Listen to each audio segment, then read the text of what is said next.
यदि आप अपने करियर को सिर्फ एक डिग्री नहीं बल्कि एक अलग पहचान देना चाहते हैं तो आपका अगला कदम होना चाहिए लवली प्रोफेशनल यूनिवर्सिटी, जहां एक्सीलेंस सिर्फ एक शब्द नहीं बल्कि एक रियल एक्सपीरियंस है। नैक A++ की मान्यता, NIRF में 31st रैंक और 50 से ज्यादा देशों से आए स्टूडेंट्स के साथ आपको मिलता है ट्रूली ग्लोबल एक्सपोजर।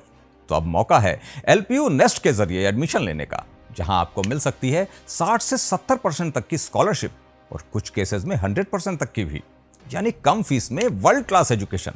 तो देर किस बात की, डिस्क्रिप्शन में दिए गए लिंक पर क्लिक करें, एडमिशन फॉर्म भरें और पाएं एप्लीकेशन फीस पर 20% तक का एक्स्ट्रा ऑफ। अभी अप्लाई करें और अपने फ्यूचर को अपग्रेड करें।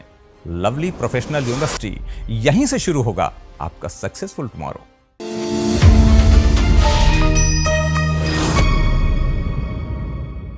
नमस्कार, शब्द साची विंध्य के समाचार बुलेटिन में आपका स्वागत है। मैं हूं आपके साथ न्याजिया। शुरुआत करते हैं हेडलाइन से।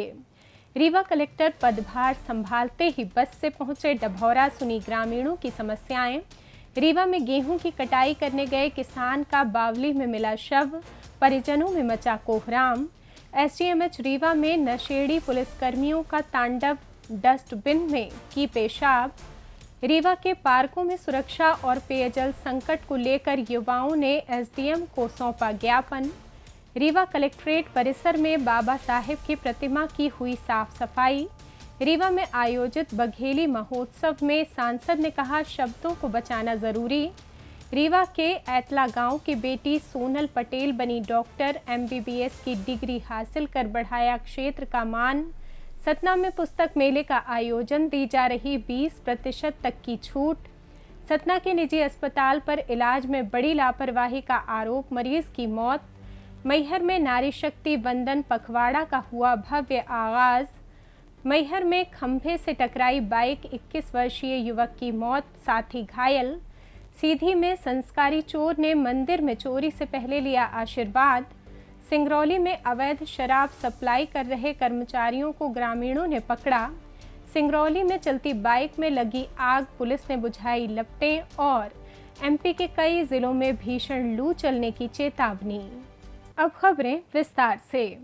रीवा जिले के नवागत कलेक्टर नरेंद्र कुमार सूर्यवंशी ने कार्यभार ग्रहण करते ही स्पष्ट कर दिया है कि उनका प्रशासन फाइलों में नहीं बल्कि जमीन पर चलेगा। पदभार संभालने के पहले ही दिन कलेक्टर सूर्यवंशी ने किसी तामझाम के बजाय साधारण बस का सफर तय किया और जिला पंचायत CEO मेहताब सिंह गुर्जर के साथ दूरस्थ वनांचल डभौरा की ग्राम पंचायत जतरी पहुंच गए। वहां उन्होंने किसी प्रोटोकॉल की परवाह किए बिना ग्रामीणों के बीच जमीन पर बैठकर उनसे सीधा संवाद किया और सरकारी योजनाओं की हकीकत जानी। कलेक्टर ने मौके पर मौजूद अधिकारियों को कड़ी चेतावनी देते हुए कहा कि शासन की हर योजना का लाभ पंक्ति के अंतिम व्यक्ति तक पहुंचना चाहिए। इसमें किसी भी तरह की लापरवाही बर्दाश्त नहीं होगी। उन्होंने ग्रामीणों को भी सशक्त और जागरूक बनने का मंत्र दिया ताकि विकास की मुख्य धारा से कोई भी वंचित ना रहे। कलेक्टर के इस सादगी भरे और सख्त तेवर की पूरे जिले में चर्चा हो रही है। देखिए, जिले के कलेक्टर का काम और जो सारे अधिकारी है उनका काम ये है कि गांव में देखे कि योजनाओं का लाभ सही मिल रहा है नहीं मिल रहा है, लोगों को योजनाएं क्रियान्वित हो रही नहीं हो रही है। इसी बात को लेते हुए आज चूंकि मेरा पहला दिन था और इसलिए मैं कलेक्ट्रेट नहीं जाते हुए सीधे यहाँ आया ज्वाइन करने के बाद, ताकि गांव का एक प्रदर्शन मिले और साथ में सारे अधिकारी भी आए ताकि उनको भी पता पड़े कि चीजें किस तरह से एग्जीक्यूट हो रही है क्षेत्र में। उन्हीं बात को लेके आया था। कुछ कमियां हैं उनको हम सुधारेंगे और बाकी इस दौरे से सभी अधिकारियों को प्रेरणा मिलेगी और आमजन को भी संबल मिलेगा, ऐसी मेरी मान्यता है। रीवा जिले के गढ़ थाना क्षेत्र अंतर्गत लोरी नंबर 2 गांव में आज सुबह उस वक्त सनसनी फैल गई जब एक 45 वर्षीय ग्रामीण का शव गांव की ही एक बावली में उतराता हुआ मिला। मृतक की पहचान अक्षयलाल साकेत के रूप में हुई है। परिजनों के अनुसार अक्षयलाल बीते दिन घर से गेहूं की कटाई करने के लिए निकले थे लेकिन वापस नहीं लौटे। काफी तलाश के बाद भी जब उनका सुराग नहीं लगा, आज सुबह करीब 9 बजे ग्रामीणों ने उनका शव पानी में देखा। घटना की सूचना मिलते ही पुलिस मौके पर पहुंची और शव को बरामद कर पोस्टमार्टम के लिए भेज दिया है। मृतक के पुत्र रिंकू साकेत ने बताया कि उन्होंने रात 9 बजे तक अपने पिता की तलाश की थी, लेकिन तब तक सिर्फ चप्पलें ही मिली थीं। सुबह शव मिलने के बाद से परिवार का रो रो कर बुरा हाल है। फिलहाल पुलिस ने मर्ग कायम कर लिया है और ये जांच कर रही है कि ये महज एक हादसा है या इसके पीछे कोई अन्य कारण है। विंध्य के सबसे बड़े अस्पताल SGMH रीवा में सोमवार सुबह उस वक्त खाकी शर्मसार हो गई जब बीमार कैदी की सुरक्षा में तैनात सीधी पुलिस के 3 जवान शराब के नशे में धुत होकर हंगामा करने लगे। ASI नर्मदा प्रजापति, प्रधान आरक्षक उदयराज सिंह और आरक्षक मनीष तिवारी की इस करतूत का वीडियो भी सामने आया है, जिसमें एक आरक्षक मनीष तिवारी डस्टबिन में पेशाब करता नजर आया और दूसरा मरीज के बेड पर लेटा नजर आ रहा है। हद तो तब हो गई जब एक आरक्षक ने अपनी वर्दी उतार कर ड्रिप स्टैंड पर ही टांग दी। करीब 2 घंटे तक चले इस ड्रामे से मरीज और परिजन परेशान रहे, जिसके बाद सीधी पुलिस ने तत्काल संज्ञान लेते हुए तीनों जवानों को वापस लाइन हाजिर कर दिया है और मामले में कड़ी अनुशासनात्मक कार्रवाई की तैयारी शुरू कर दी है। रीवा शहर की ज्वलंत समस्याओं को लेकर सोमवार को युवाओं का एक प्रतिनिधिमंडल SDM कार्यालय पहुंचा और प्रशासन को जन समस्याओं से अवगत कराया। युवाओं ने ज्ञापन सौंपकर मुख्य रूप से शहर के सार्वजनिक पार्कों में CCTV कैमरे लगाने की मांग की है, ताकि सुरक्षा व्यवस्था पुख्ता हो सके और असामाजिक गतिविधियों पर अंकुश लगाया जा सके। इसके साथ ही युवाओं ने भीषण गर्मी के बीच कई वार्डों में पेयजल के संकट का मुद्दा भी प्रमुखता से उठाया। उन्होंने मांग की है कि जिन क्षेत्रों में पाइपलाइन नहीं है वहां तत्काल नई लाइनें बिछाई जाएं और जर्जर सड़कों की मरम्मत कराई जाए, ताकि आमजन का आवागमन सुगम हो सके। प्रशासन ने इन मांगों पर उचित कदम उठाने का आश्वासन दिया है। ऐसे वार्ड कई ऐसे क्षेत्र हैं जहां पे पीने की पाइपलाइन की सुविधा तो है ही नहीं। कई ऐसे वार्ड जो विकसित वार्ड हैं, सैकड़ों की संख्या में वहाँ आबादी रहती है, वहाँ पाइपलाइन तक नहीं है। और कई ऐसे क्षेत्र हैं जहाँ पे पीने युक्त पानी आता है तो बड़ा प्रदूषित पानी आता है। दूसरी मांग ये थी कि लगभग शहर के क्षेत्रों को सीवर लाइन के नाम पे जिस प्रकार से खोदा गया, फिर उसके बाद अगर वो रोड बनाई भी गई है तो रोड आप देख सकते हैं, मैं नहीं कर रहा हूँ, आप फील्ड में जाके उतर के आप देखिए कि रोड ऐसी स्थिति है कि कई ऐसी दुर्घटनाएं रानी तालाब क्षेत्र में आई हैं। हम लोग स्वयं वहाँ पे मौके पे मौजूद होकर जाके वहाँ पे लोगों को देख चुके हैं कि वहाँ पे चलने लायक रोड ही नहीं है, आए दिन दुर्घटनाएं होती रही हैं। दूसरी बात है कि शहर के जो सार्वजनिक पार्क हैं, अभी एक पार्क में आपने लूट जैसी घटना देखी, सभी को सामने पता है, तो शहर के सभी सार्वजनिक पार्कों में CCTV कैमरा लगाया जाए जिससे आम जनता सुरक्षित महसूस कर सके खुद को। ये मांग को लेकर हम लोग यहाँ पर संविधान निर्माता डॉक्टर भीमराव अंबेडकर की जयंती के उपलक्ष्य में रीवा जिला प्रशासन द्वारा व्यापक स्तर पर तैयारियां शुरू कर दी गई हैं। इसी कड़ी में कलेक्ट्रेट कार्यालय स्थित बाबा साहेब की प्रतिमा की विशेष साफ सफाई की गई और परिसर को व्यवस्थित किया गया। आयोजन को भव्य बनाने के लिए प्रतिमा स्थल के सौंदर्यीकरण के साथ साथ अन्य व्यवस्थाओं को अंतिम रूप दिया जा रहा है। अधिकारियों के अनुसार जयंती समारोह के दौरान विभिन्न गरिमामय कार्यक्रमों का आयोजन किया जाएगा, जिसके लिए कलेक्ट्रेट परिसर में सुरक्षा और जन सुविधाओं का विशेष ध्यान रखा जा रहा है। इस दौरान प्रशासनिक अमले ने व्यवस्थाओं का जायजा लिया ताकि नागरिक श्रद्धा पूर्वक अपनी पुष्पांजलि अर्पित कर सकें। बघेली बोली और संस्कृति के गौरव को संजोने के उद्देश्य से 3-5 फिल्म्स एवं शिवाय फाउंडेशन द्वारा कृष्णाराज कपूर ऑडिटोरियम रीवा में ऐतिहासिक 6वां बघेली महोत्सव आयोजित किया गया, जिसमें लोक नृत्य, नाट्य, साहित्य और व्यंजनों के जरिए विंध्य की परंपराओं को जीवंत किया गया। कार्यक्रम में मुख्य अतिथि सांसद जनार्दन मिश्रा ने बघेली में संबोधन देते हुए नई पीढ़ी द्वारा पुरातन शब्दों को भूलने पर चिंता जताई और ऐसे आयोजनों को शब्द बचाने के लिए अनिवार्य बताया। महोत्सव के दौरान छाती के पीपर, हास्य नाटक, संस्कार गीतों और लोक नृत्य की शानदार प्रस्तुतियों ने दर्शकों का मन मोह लिया। वहीं बघेली व्यंजन प्रतियोगिता में निशा सिंह ने बाजी मारी। इस अवसर पर चिकित्सा के क्षेत्र में डॉक्टर VD त्रिपाठी और शिक्षा के लिए पारस्तर सहित कई विभूतियों को बघेली रत्न से सम्मानित किया गया। साथ ही बघेली डिजिटल क्रिएटरों को भी पुरस्कृत कर उनकी भूमिका की सराहना की गई। आयोजक कृति सरगम पांडे और उमेश मिश्रा लखन ने समस्त कलाकारों व दर्शकों का आभार व्यक्त करते हुए बघेली को वैश्विक पटल पर ले जाने का संकल्प दोहराया। तो यह दुर्घटना की वजह से यह बघेली बचे पानी बड़ा कठिन है। जैसे सबसे पहले जिम्मेवारी महतारी के है कि वो अपने बिटिया लड़का से बघेली में बोल रहे हैं। तो बघेली बोली कैसे थी जब उनसे बनी तब बघेली को बोलते नहीं, मैंने मातारी से वो कहा बघेली बोली। जैसे घर में खाए पिए के समय मेरिया मंदिर वाली का बिटिया साथ ससुर बच्चे वो बैठी कम से कम घर में तो बघेली बोल रही। ऐसे माँ सबसे विनती है, बहुत बोली मर रही है, मर गई। बघेली के जब पुराण कविता पढ़ी थे, पुराण कवनो साहित्य पढ़ी थे, तो वो अक्षरन का शब्दन के अर्थ नहीं जाने पाए, कितना मर गए उस शब्द। यह जैसे कितने शब्द मर रहे हैं, इनका हम कल्पना नहीं कर रहे हैं कि जिंदा हुई जितने ज्यादा से ज्यादा शब्दन के उपयोग करो। रीवा जिले के रायपुर करचुलियान तहसील अंतर्गत ऐतला गांव की प्रतिभावान बेटी सोनल पटेल ने चिकित्सा के क्षेत्र में बड़ी सफलता अर्जित कर समूचे क्षेत्र को गौरवान्वित किया है।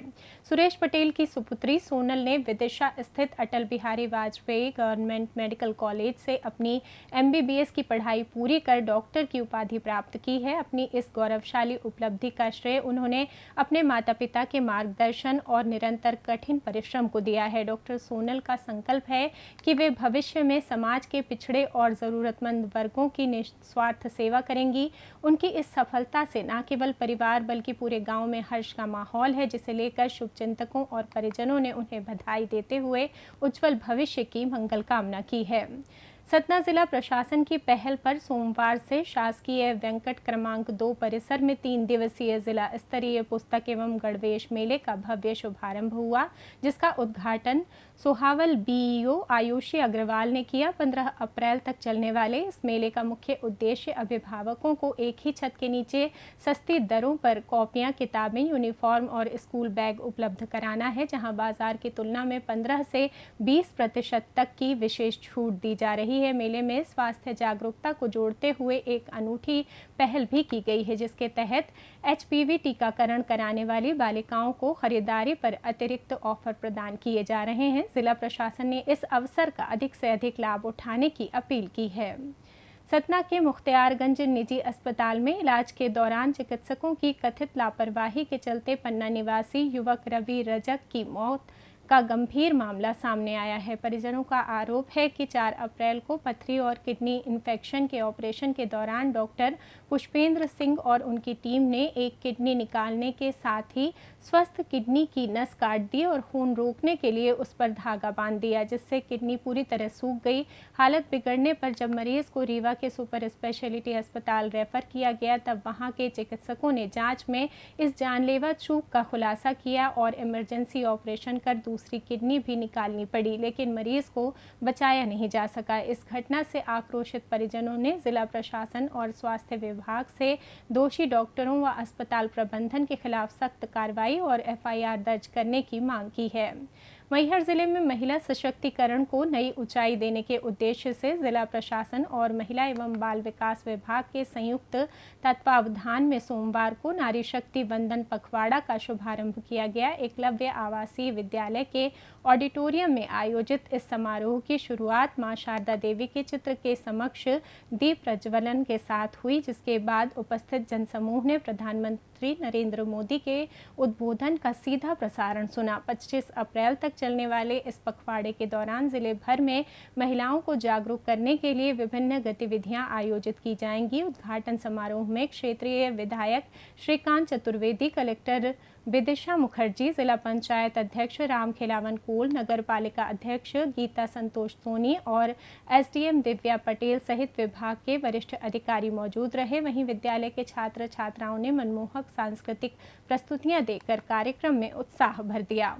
मैहर जिले के रामनगर थाना क्षेत्र अंतर्गत पटना मोड़ देवरी के पास रविवार की देर रात एक दर्दनाक सड़क हादसा हो गया। दुर्घटना में 21 वर्षीय मनीष रावत की मौत हो गई, जबकि उसका साथी अमन रावत गंभीर रूप से घायल हो गया। जानकारी के अनुसार गुलवार गुजारा निवासी दोनों युवक अपनी बुआ के घर जा रहे थे, तभी गोडसरी के पास तेज रफ्तार बाइक अनियंत्रित होकर बिजली के खंभे से जा टकराई और दोनों खेत में जा गिरे। सिर में गंभीर चोट लगने के कारण मनीष ने मौके पर ही दम तोड़ दिया। वहीं सुबह होश आने पर घायल अमन ने परिजनों को सूचना दी। रामनगर पुलिस ने शव को पोस्टमार्टम कराकर मर्ग कायम कर लिया है और प्रथम दृष्टया दुर्घटना का कारण बाइक की अत्यधिक गति और लापरवाही को माना जा रहा है। सीधी जिले में चोरी का एक हैरान करने वाला मामला सामने आया है, जहां कन्या महाविद्यालय के सामने स्थित हनुमान मंदिर में एक ही चोर ने 3 दिनों के भीतर 2 बार हाथ साफ किया। सीसीटीवी फुटेज में कैद हुई इन वारदातों में खास बात ये रही कि चोर ने पूरी श्रद्धा के साथ चोरी की। वो मंदिर के बाहर जूते उतार कर दाखिल हुआ, भगवान हनुमान और शनिदेव के सामने सिर झुकाकर प्रणाम किया, उनके चरण स्पर्श किए और फिर बड़ी ही शालीनता से चांदी के मुकुट व कड़े चोरी कर रफू चक्कर हो गया। पहली घटना 9 अप्रैल और दूसरी 12 अप्रैल की रात को अंजाम दी गई, जिसमें चोर का चेहरा साफ नजर आ रहा है। पुजारी रामरूप की शिकायत पर पुलिस ने 2 अलग अलग FIR दर्ज की हैं और अब चोर की तलाश सरगर्मी से की जा रही है। सिंगरौली जिले के सासन चौकी अंतर्गत टूसा खांड गांव में अवैध शराब की पैकारी से नाराज ग्रामीणों ने एक बोलेरो वाहन को रोककर भारी मात्रा में देसी व विदेशी शराब पकड़ी और मौके पर जमकर हंगामा किया। ग्रामीणों ने न केवल शराब की बोतलें सड़क पर फेंक कर तोड़ दी, बल्कि बिना वैध परमिट के आपूर्ति कर रहे पुराने ठेकेदार के कर्मचारियों के साथ लाठी डंडों से मारपीट भी की। घटना की सूचना मिलते ही शासन पुलिस ने मौके पर पहुंचकर शराब जब्त की और बिना परमिट परिवहन करने के आरोप में ठेकेदार के कर्मचारियों पर कार्रवाई की है। वहीं कानून हाथ में लेकर मारपीट करने के मामले में पुलिस ने ग्रामीणों के खिलाफ भी केस दर्ज किया है। सिंगरौली शहर के व्यस्त टॉकीज चौराहे पर उस समय अफरा तफरी मच गई जब मोबाइल शॉप के सामने एक चलती पल्सर बाइक में अचानक भीषण आग लग गई। गनीमत रही कि कोतवाली थाना प्रभारी अशोक सिंह परिहार के नेतृत्व में पुलिस टीम मौके पर ही तैनात थी, जिसने बिना वक्त गवाए आसपास के दुकानदारों से अग्निशमन उपकरण लेकर आग बुझाई और नगर निगम की फायर ब्रिगेड पहुंचने से पहले ही पुलिस और स्थानीय लोगों ने मशक्कत कर आग पर काबू पा लिया, लेकिन तब तक बाइक पूरी तरह जलकर खाक हो चुकी थी। फिलहाल आग लगने के कारणों का खुलासा नहीं हो पाया है और पुलिस मामले की जांच कर रही है। मौसम की बात करें तो मध्य प्रदेश में मौसम के मिजाज में बड़ा बदलाव देखने को मिल रहा है और रीवा सहित प्रदेश के अधिकांश हिस्सों में गर्मी ने अपना असर दिखाना शुरू कर दिया है। आज रीवा में आसमान बिल्कुल साफ और मौसम शुष्क रहा, जहां अधिकतम तापमान 36 डिग्री सेल्सियस दर्ज किया गया और न्यूनतम तापमान 23 डिग्री सेल्सियस के करीब रहने का अनुमान है। मौसम विभाग के अनुसार आने वाले 5 दिनों में तापमान में 3 से 5 डिग्री सेल्सियस तक की और बढ़ोतरी होने की संभावना है, जिससे पारा 40 डिग्री सेल्सियस के पार जा सकता है। 16 अप्रैल से क्षेत्र में तीव्र लू चलने का अलर्ट जारी किया गया है, जिसके चलते दिन के समय गर्म और शुष्क हवाएं चलेंगी। ऐसे में प्रशासन ने लोगों को दोपहर के समय सावधानी बरतने की सलाह दी है। इसी के साथ ये समाचार बुलेटिन समाप्त हुआ। कल फिर मिलेंगे नई खबरों के साथ। जुड़े रहिए शब्द सांची विंध्य से और विंध्य से जुड़ी तमाम खबरों के लिए हमारे चैनल को सब्सक्राइब कर दें। वीडियो को लाइक करें, शेयर करें और बेल आइकॉन दबाना ना भूलें। अपने आसपास की खबरें हम तक पहुंचाने के लिए स्क्रीन पर दिए नंबर पर आप संपर्क भी कर सकते हैं। धन्यवाद।